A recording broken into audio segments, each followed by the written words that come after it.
Welcome at the beginning of a new series here. As I mentioned in my channel recording a few days ago, or the previous week, I believe, there's some operations initially during World War II, but maybe other wars that I wanted to take a shot at playing at the same time or the same dates, obviously not year, of the operations. And the first one I wanted to try was Operation Market Garden. Obviously World War II, the Allied attempt, the mainly Montgomery's attempt in a thunderclap surprise, as they say in the movie, to take all the bridges across the Rhine and end the war before Christmas. So that was Operation Market Garden. And there's numerous games out there. Maybe in a later video I'll go over all of them, but I've picked one on purpose.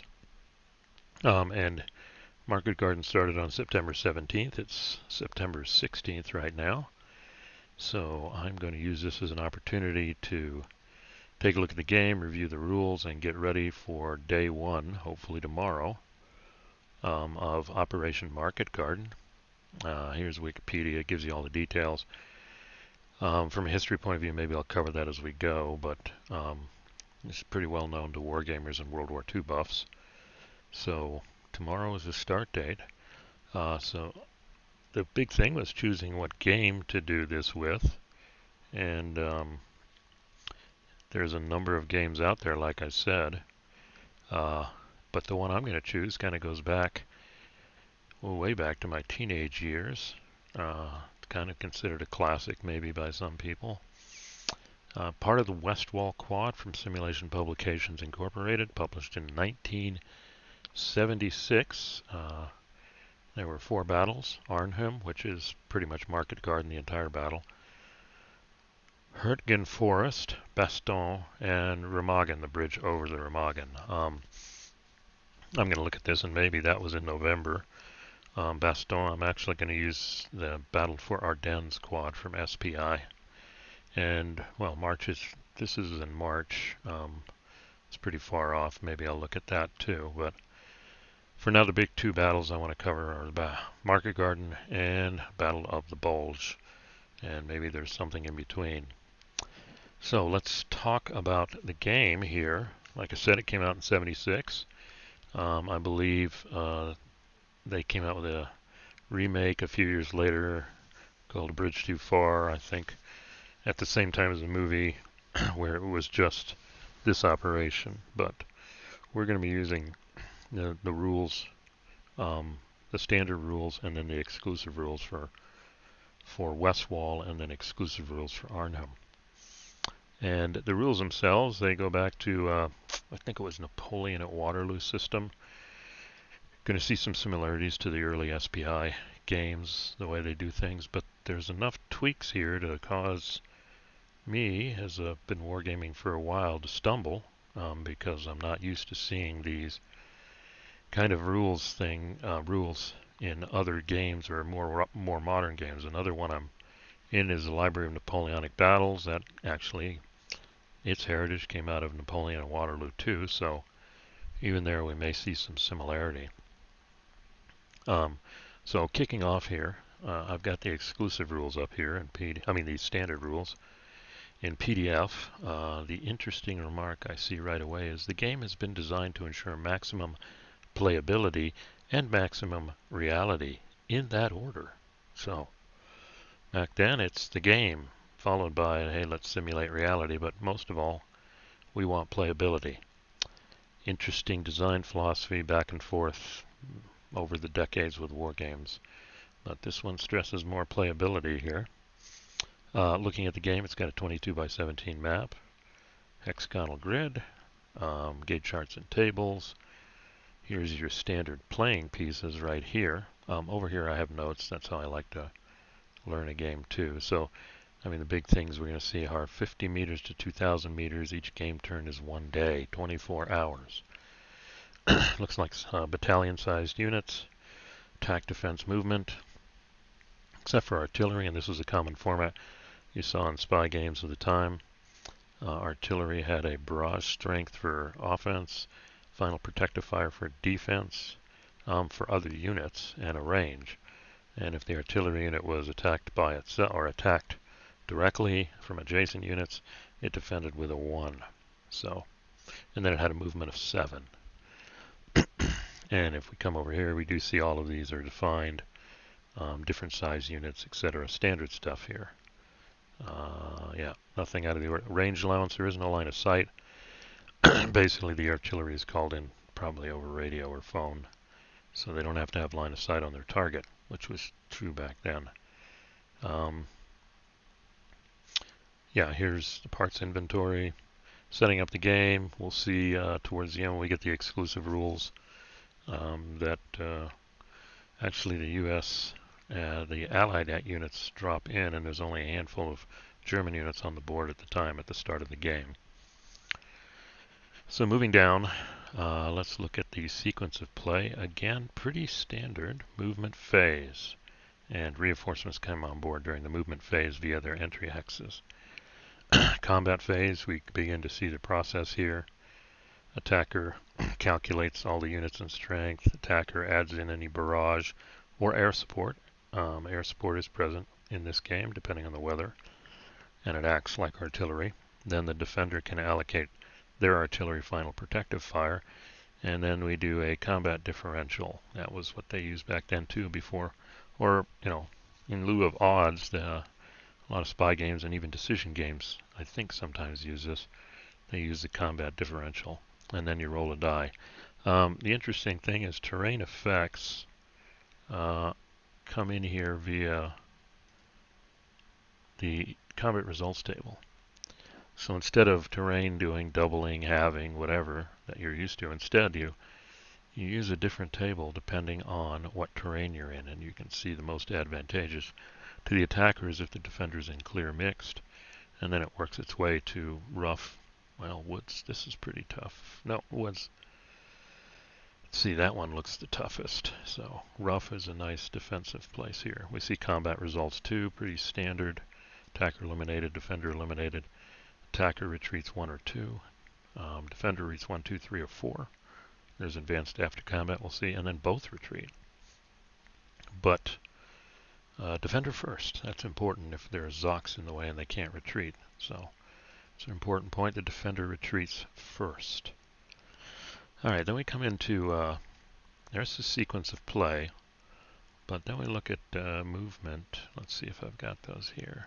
Yep, movement. And the key points I put in is no overrun, can't enter enemy hexes, period. Done.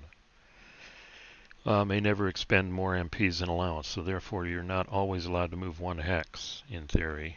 You have to have enough movement points. And this is similar to Library of Napoleonic Battles, Napoleon War. Once you're in an enemy-controlled, or I call it an EZOC, they didn't use that term then, I guess. But if you're in an enemy zone of control, you cannot leave it except through combat.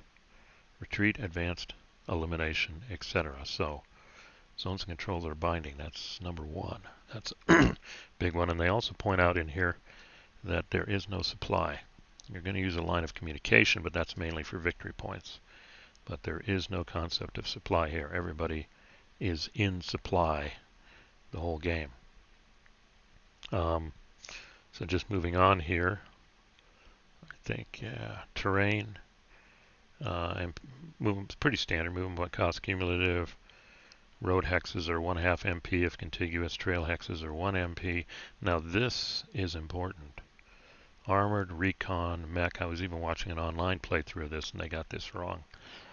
But these units cannot enter rough, broken forest or across a river or stream except at a road or trail where there's a bridge. Okay, so that's important. Those units flat out can't even enter, and it's not indicated here on our standard TEC. There are no clear hexes here. Everything's 2 MP. Mixed, woods, broken becomes 3, rough becomes 4. City will see special rules for towns are 1. Here's a 1/2 and the 1. And then, of course, Market Garden is all about rivers and bridges. Can't cross a river, an unbridged river hex, except there's a special rule, exclusive rule that Allied engineers If you remember from A Bridge Too Far, Robert Redford and those little dinghies they did to storm the other side of the bridge at Nijmegen. There's ferries also, and then we've got 3 types of bridges: railroad, canal, and highway. And you'll see on what I'm using, I've got kind of an updated Vassal mod I'm using that kind of shows them different. Pull this across here. Let's close that. And you do see here, actually they've changed the graphics in this Vassal mod. This is a highway bridge. There's a few of these, and they can't be demolished. And then the Vassal mod kind of does a cool thing where let's come over here though. Here is the famous bridge in Arnhem. But for those that are railroads or canals, they can be demolished by the Germans and they can be rebuilt. And this Vassal mod, whoever made it, actually put in special counters for that. And then you can do bridge blown, or if you delete it, that means it can never, failed demo, or Allied engineers rebuild it. So this is a pretty handy mod here. I'll keep referring to it as we go. But this is big. They can't even enter rough broken forest. They can, their Zocs do extend there, and they can do combat, but then they can't advance after combat into the hex. So got to keep that in mind. Zones of control, enemy units stop when entering, can only leave because of combat results. Do not extend into prohibited hexes, but like I just said, for these units it does: rough, broken, and forest. Okay, they can attack into but not advanced. They don't extend across non-briv river hexes. That's important. And only artillery units doing barrage, can attack across unbrived river hexes. Stream hexes you can attack. Okay.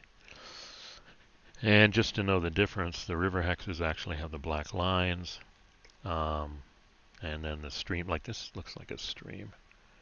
It's got no black lines. This one does have black lines. So, got to know the difference there between river and stream, and you're limited in what you can do with a river, except at bridges mainly. Okay, so that's zones of control. I don't think I picked out anything else exciting there. Combat, though, is the next thing. Yeah, here's a nice diagram, too. Reminds me of some diagrams I've seen with SCS. This unit's zone of control extends obviously on this side of the river. It doesn't extend on this side except where it is bridged. If this bridge was demolished, then it wouldn't extend. Okay, and there is no tacking across a river, but streams are different. So that's important there. These limitations here. Combat's mandatory. Everybody who's adjacent must attack. All defenders that are adjacent to must be attacked. And we kind of cover the procedure there. And there it is. Every non-phasing unit must be attacked. All phasing units must attack. Now we're going to see this later too. Another unique thing, I don't think they've mentioned it yet, is there is no stacking. No stacking. Except for the exclusive rule, a unit trying to leverage Allied unit using an engineer or paratroop unit to cross a river. That's the only case. Otherwise, no stacking. All attacking units must be adjacent to all defending, so you can do kind of a multi-hex attack if you're doing that right. All attackers across stream, this is similar here, if all your attackers are attacking across the stream, then they get the benefit of the stream, which I think we saw here. Yeah, stream. That means you use this one, but if any of them aren't, then it doesn't apply. And you just use what's in the zone, what's in the hex here. And then let's talk about, they do mention the old diversionary soak-off attack. Since there's no stacking, there's no debate of do you combine all the units in a hex or not. There's only one unit in a hex, except for that one exclusive rule. So you can attack some at a low odds to get higher odds than some others. Combat results, D1 through 4, A1 through 2. You retreat that number of hexes, both retreat. We got that. Okay, this is important. The retreat rules. Boom. Friendly units do not negate enemy zones of control. That's a big one. Here it is. Friendly units do not negate enemy zones of control for retreat. So can't retreat through an EZOC, enemy zone of control. Can't retreat across prohibited terrain. Preference is first retreat hex as vacant if possible. If not, you can retreat into a friendly unit and start displacing. But if for whatever reason the displaced unit can't retreat and would be eliminated, you retreat the original unit. And then any and all attacking units can advance after combat along the path of retreat, like for a D4. Can't stray from it, and of course there's stacking, only one per hex. Okay, so that's combat. So the retreat rules, I'm kind of used to displacement now. No stacking, displace through friendly units, but enemy EZOCs are not negated. So I can surround you even if you have somebody next to you, and you're still gone. So friendly units do not negate it. That's a big one. Wow, I'm almost done with the standard rules. Artillery. Do combat adjacent and non-adjacent. Must be in range of target. This is nice. You can use barrage and FPF in the same turn, meaning during, for example, the Allied combat phase or the German combat phase, they can barrage if they're counterattacking, and then use FPF in the Allied combat phase. So you can use them in both. And it defends with that one defensive strength, or whatever it is on the bottom if attacked from adjacent. No line of sight. Only single hex, and combined attack, if you've got some kind of multi-defender hex attack, just have to be in range of one of them. If you're doing a barrage and there's an adverse effect, it doesn't apply. Only barrage attack, no adjacent attackers. So if you're just doing artillery on a unit, which you can do, and that I find interesting, can do a barrage only attack. Only D2 through D4 and DE apply. Okay. And then combined attacks, we've got it, just have to be in range of one. Adjacent, if the artillery unit's adjacent and attacking, it would use its barrage strength, but it will suffer the combat result. Okay. Unless it's an unbridged river, then it's a true barrage here. Let's see, did I get, where's artillery? Yep, there we go. Okay. Final protective fire. Can use it unless the artillery unit had been attacked previously successfully, suffered no adverse effects from the previous combat phase. Adjacent. This is when you can use it unless, okay, if you're adjacent to an enemy unit, you can't do it. If you've been displaced, you can't do it. If you've had a successful attack, they can't provide it either. Add strength points, don't suffer the result. And of course you can't assist with a barrage attack only. It doesn't help. And if it's a barrage, yeah, oh here we go, defending units received hex, not hex side benefits. Okay. Ground support, anywhere on the board, can be used as barrage and FPF.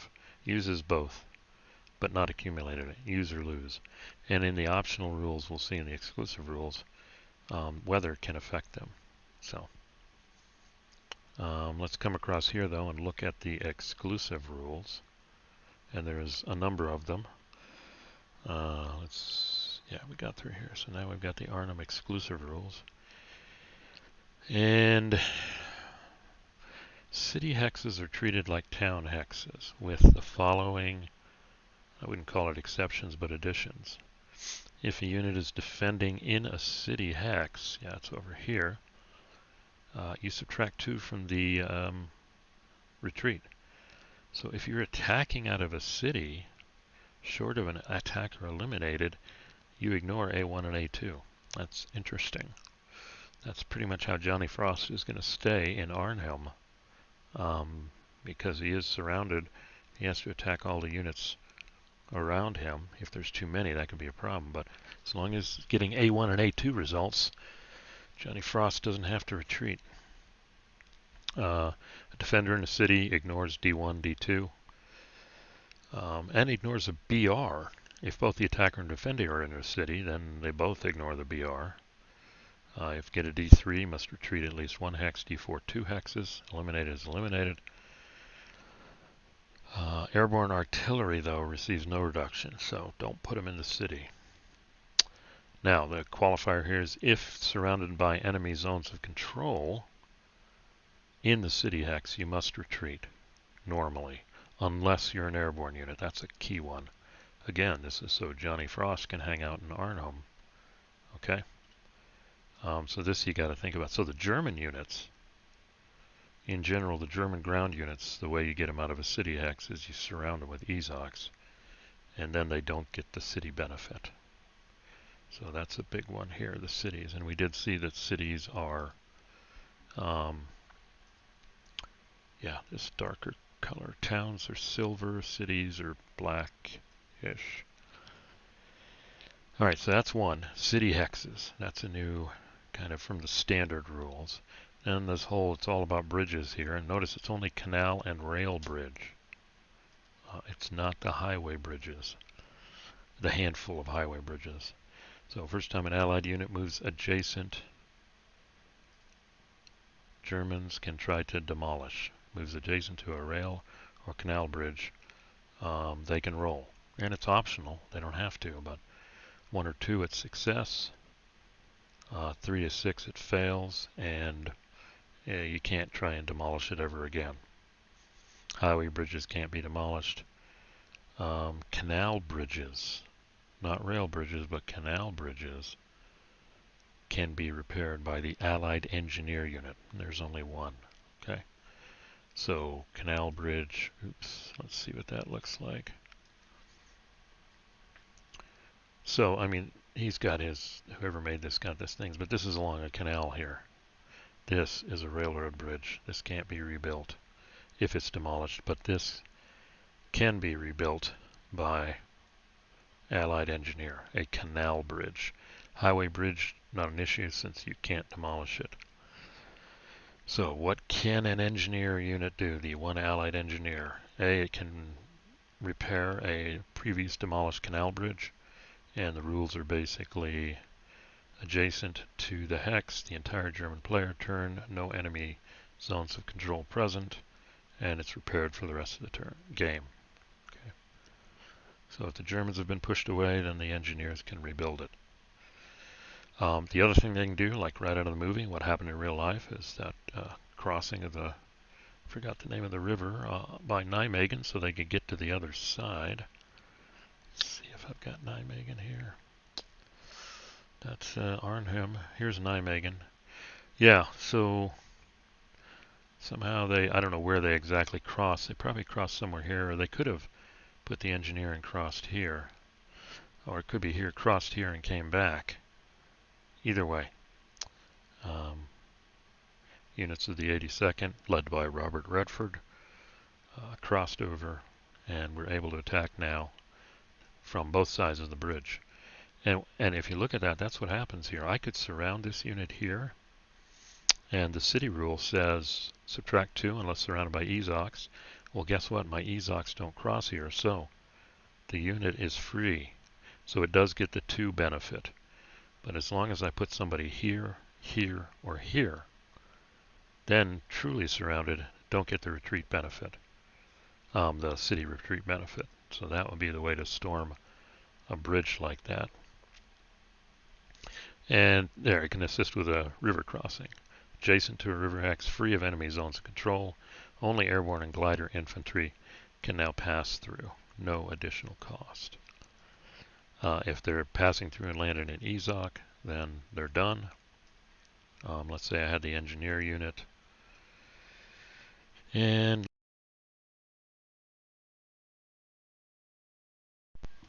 let's pretend I don't have the engineer unit on the board right now, but let's pretend he's under this guy. And literally, let's say the engineer unit was right here. This guy could pass through and go there. And he's done. He's in zone of control. But now, conceivably, I just need, a unit here and here, and that guy is surrounded. The other thing, though, is if there is an enemy unit already here, I can do the same thing. Pretend there's an engineer right here. And then I can go here. This is the only time you can stack. Then I'm stacked and I attack. Now, if I fail the attack, I'm eliminated. Okay, so an opposed crossing is tough. Personally, I'd prefer to go here and then come back on them. But that's the two things the engineers can do. Rebuild canal bridges that have been demolished and assist in a river crossing. If the unit's eliminated, the Germans get victory points, but a replacement one appears way at the bottom of the map where 30 Corps comes in. Okay. And again, these are the exclusive rules here. Ground support, this is it. Only apply barrage FPF within 3 hexes of non-airborne allied unit. Okay, ground support. They had problems. If you watch the movie too, they had communication problems.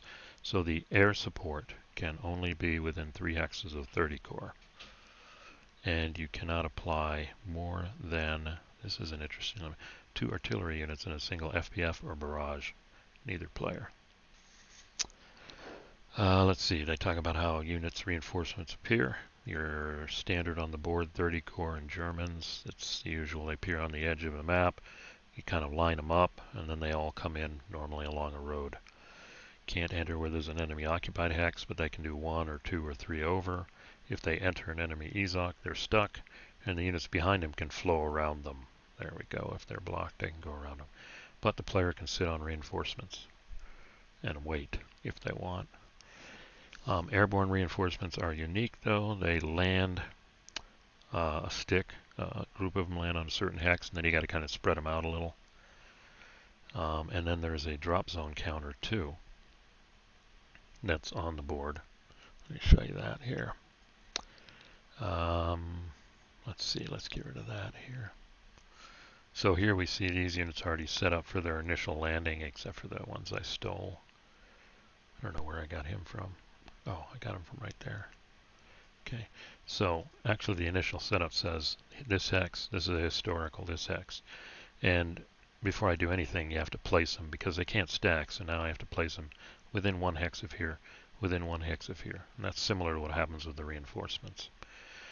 This unit can't be destroyed, is always present, has no strength, the drop zone, but it's used for tracing lines of communication for victory point calculations. So this is how initially the Allied airborne lands, and then I got to put them 1 hex away. And then future reinforcements. Let me see this here. Can place an EZOC but not enemy occupied hex. Yep. If there's nowhere to land, they're eliminated if they can't meet these rules. Also can't land on a friendly unit because there is no stacking.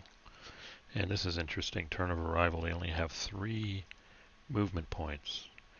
Assume they used 4 for the actual airdrop. There is a free setup. I'm not going to get into it. German units have an interesting rule. They can exit the map from the east or west side, and then they can re-enter later at any time as a reinforcement from anywhere along the east or the west side. So that actually looks like lateral movement here, just to take a look at this. Yeah. So, yeah, east side reinforcements D. So I could have a German unit leave here, exit the map, and then reappear, come in here. So that's kind of simulating that off-board movement. But it only applies to each side. Anybody who leaves the west comes in on the west. Anybody on the east comes in on the east. And this, whoever made the Vassal mod updated the map to show this. And we see K, so a little more limited, but the German could leave here and come back here. Okay. And that's also German reinforcements are coded by their letter of entry. You may be asking, where's 30 Corps? Well, first off, look at this orientation. North is to the right, south, so it's kind of down 90 degrees, so you could flip it straight up if you wanted to play it north-south, but 30 Corps enters here. You see the second turn they appear, third turn, fourth turn, fifth turn. All of these appear on the L hexes. So they appear here, and then it's critical, and they want to quickly move through all of this. Here's Nijmegen, and then finally here's Arnhem. So it is a little bit different orientation. And German units are pretty much appearing all over the place. We see these are, whoever made this did this, put these on the side for you. Normally these are on the turn track, but this tells you what the units are, what turn, and where they appear. So they're coming in all different places. Okay, so kind of makes things harder for the Allies. Here you see the air power points, and this is a historical based on weather. 3 is fair. This is good weather. You get 7. Fair, fair, poor, fair. But if you play the weather rules, you roll for this every turn. Here you see the reinforcements. Turn 3. Turn 2, 30 core appears on the L. Turn 3 actually puts the hex here for you. This is stuff added by the Vassal mod creator, which is handy. It's why I decided to use this Vassal mod, because A, the map is very similar to the original SPI, except these really aren't clear hexes like you saw on the terrain effects chart, so that's why I think he kind of hazed this, because every hex is 2 MP. It's considered mixed. But everything else looks very similar to SPI, their traditional map coloring there in the mid-70s, late 70s. I was tempted to scan all the units and do actual scans of the units, because I think these were built-in graphics program. But I'll go with it, because whoever did this did a good job, makes it more playable. So, Battle for the Ardennes, no. I'm working on scanning all the pieces so I can get that SPI feel. Airborne reinforcements, free setup. Germans exit map, we covered that. And then weather, optional. I'm not going to use it for this game. It's going to be historical, but at the beginning of every turn, starting on turn 2, first turn is automatically good. I've been fat fingering a lot of begging. I'm not going to worry about that. So, roll a 1, stays the same, whatever it is. 2 is good, 3 and 4 is fair, 5 and 6 is poor. And depending on the weather, it limits the amount of airborne reinforcements and ground support, air power. Good weather, you can drop a total of 25 units on the board. Fair, only 5. Poor, you can't drop any airborne reinforcements. Okay.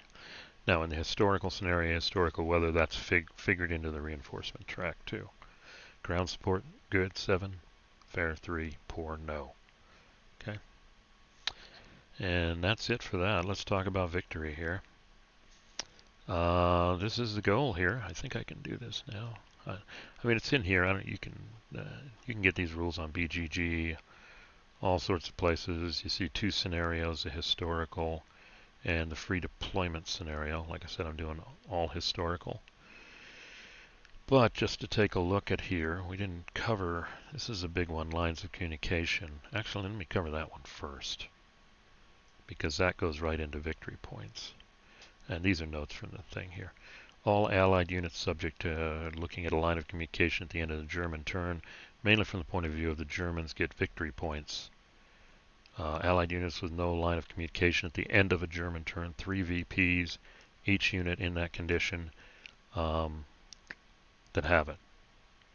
So if 5 units didn't have a line of communication, Germans will get 15 victory points at the end of their turn. Again, this isn't supply, it's just a way to generate victory points. And then if they eliminate Allied units, they get 5. So the German goals are, well, stop the Allies, but eliminate Allied units for 5, put them out of communication for 3. Allied victory points, let's see, north of the Waal, 5 victory points for each non-airborne. North of the Waal, with line of communication per turn. And I'm pretty sure this is the Waal. Yep. So any non-airborne, that means 30 core unit, here at the end of each turn, they get 5 victory points for each one, as long as they have a line of communication. Back to the start of the thing, of their entry point. We'll cover that in a second. Now here's the Nader River, and actually they get 10 victory points for each one north of them, so they actually get across. If they get across the Rhine, 30 core units, and they still have a line of communications, 10 victory points each turn per unit. So Allies get victory points by getting here and here, and eliminating German units 1 VP. It's not a lot. So the Allied goals get 30 corps over here. And I think our last rule is line of communication. Basically boils down to this. Airborne units have to be within 7 hexes of their drop zone, 82nd, drop zone 82nd, units 101st, etc. Only the Poles, doesn't matter with the Poles. Poles don't follow these rules at all. But everybody else, airborne units must be within 7 hexes. And then here's the tough point for 30 corps, especially if they get all the way here. They have to trace a line of communication all the way back to here. Okay. Now the question is, what are the limitations on that line of communication? First one is it's got to be contiguous hexes. And here's the case: can't trace through enemy units or enemy zones of control. But this is the first case. Do negate. That's the key. Friendly units do negate enemy zones of control for line of communication. Alright, back again here. Sorry about that break. So we were talking about lines of communication, and that's a big way to generate victory points for the Axis player. They don't have to worry about it. And again, it's not supply, it's just getting victory points. And here's the big kicker: friendly units do negate enemy zones of control. They don't for retreat, but they do for tracing a line of communication. And special rules here, there's no, for the airborne units, they got to be within 7 hexes of their DZ marker. So that pretty much limits the range of an airborne unit is going to operate. But for 30 corps, they trace it any line all the way back, but they have certain rules. Let's see here. As they're tracing it, they can't obviously trace across rivers, so they got to trace across the bridges. But once they do a bridge, they're on a road, and then they have to stay on a road. And the rules basically say trace regular hexes, then you can trace via trail, but then you can't go off the trail anymore unless you then connect to a road, and then you can't go off the road anymore. You can't even go back to trails. So, I mean, one part of the game for the Allies is to get north of the Wall here, but the other part is maintaining that line of communication.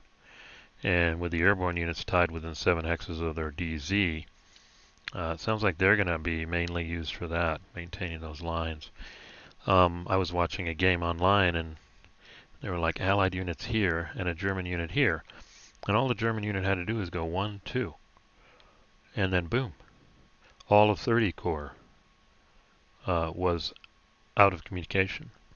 And then they get all that victory points. So, big part of the game for the Allies, because the Germans are coming in from all sides, is keeping the road open. And you can see they've modeled that well in the game. I mean, if the road gets cut, like right here, all the 30 corps units are out of communication. Airborne units, well, if the Germans overrun the drop zone, all of them are going to start generating victory points. So the Allied player needs to keep those lines of communication open. And then ultimately victory is calculated by the ratio. 3 or more to 1, German strategic, it's German points to Allied points. Between 2 to 1 and 3 to 1, German, it's tactical. 2 to 1 is a little confusing here, but 2 to 1 is a draw. And then if you get below 2 and above 1 to 1, it's Allied tactical, and 1 to 1 or less, it's Allied strategic. So it looks like the Germans in general are going to have more VPs at the end of the game, but they've got to have a ratio. They've got to have at least a little over 2 to 1, 2 times more, a little over 2 times more VPs than the Allies to win the game. So that actually is the rules. I've shown you the charts too.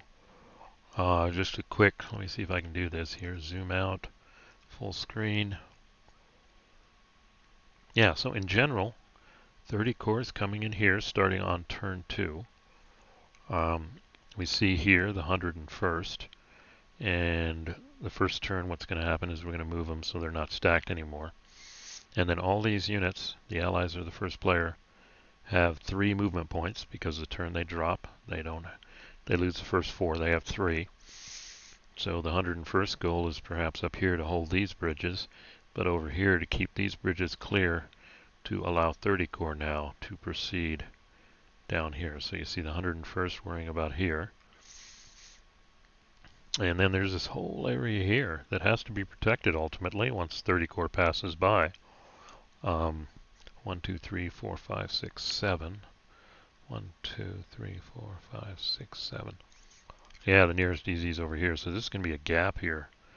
It's going to have to be covered by 30 core or airborne units that are out of line of communication. 82nd, the Grave Bridge. Remember that from the movie? There it is. Probably want that. There's some alternate routes you can do. And then they come into Nijmegen. Yeah, there looks like there's no crossing of the Waal except here. So just like in the movie when the demolitions didn't go off, can't blow this one up. So this is a big goal. They are not, non-airborne units are not going to get across the Waal unless this bridge is captured. So that's a big one. And then of course there it is. You got that street fighting here. The city now, the way they could do that is surround the Germans and then they don't get the benefit. So the 82nd's goal is to, I don't know, capture one of these or one or more, or whichever ones don't get demolished when they move adjacent to them. And then hopefully get in a position where they can capture this or grab this side of the bridge. And then with the engineer eventually they can cross and do a 2-prong. But yeah, looking at this, this is it. That's the only way across there. And then looking at this, this is a canal. But there's no reason for the Allies to go this way. There's no crossing of the Waal here, if I'm reading this right. So they're going to have to, well, they want this bridge. This bridge, and then they've got to get one of these canal bridges up and running to then get into Nijmegen. So this is pretty much determining their path. This looks like a free-for-all out here.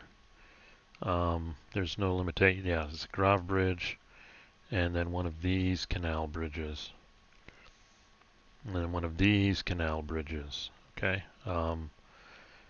They could, the Allies could come out this way if they can't go that way.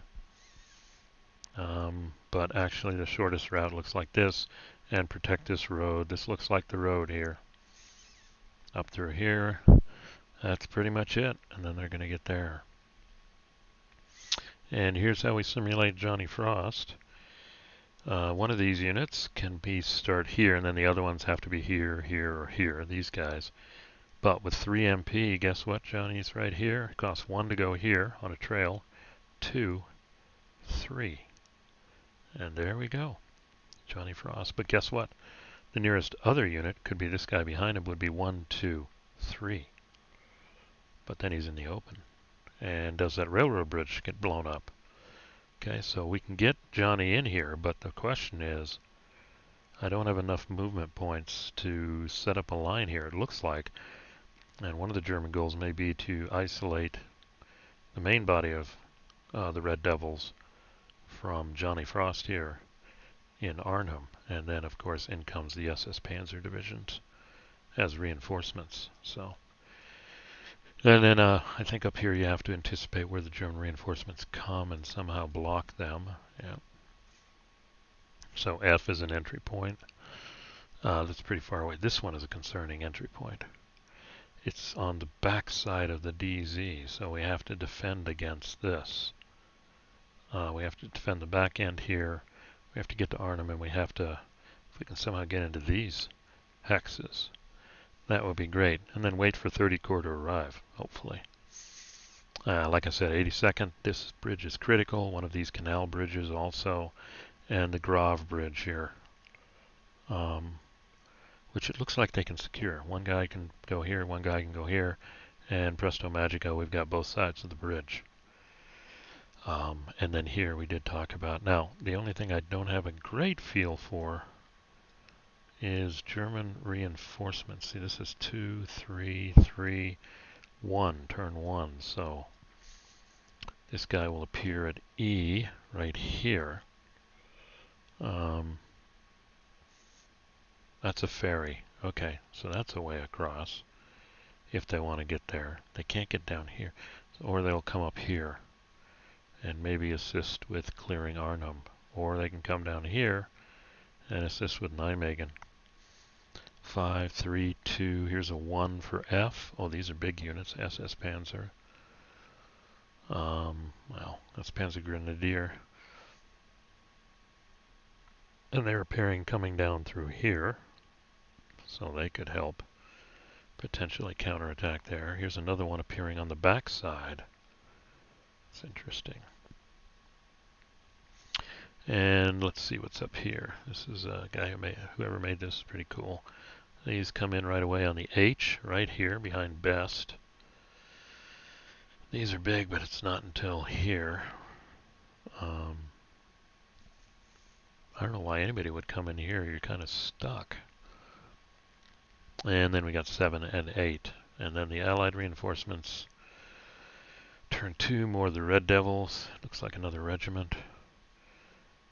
Turn 3, get one more regiment in the 101st. And there, another airborne artillery. Turn 5, the Poles drop. And turn 7, there's even some glider infantry coming in. And another Pole unit. So those are the reinforcements there. Alright, so we're set. Tomorrow it begins, so hopefully I'll be able to get something cranked out and going here on September 17th. Day 1, and there are 10 turns. So it goes a little longer than what Wikipedia said, which it may not be right. So great. There's our rules review of Westwall. Classic system here. We went through it. You can attain these. This is like, I think I got this rules off of BGG. So if you wanted to follow here. And then there's other games that play with this, but we are set now to start Market Garden. So again, as usual, I've gone too long. 47 minutes. Holy smoke. If you hung out this long, thank you much. Click like if you liked. Subscribe if you want to follow along. And otherwise, have a great September 16th, day before Market Garden. Thanks for listening.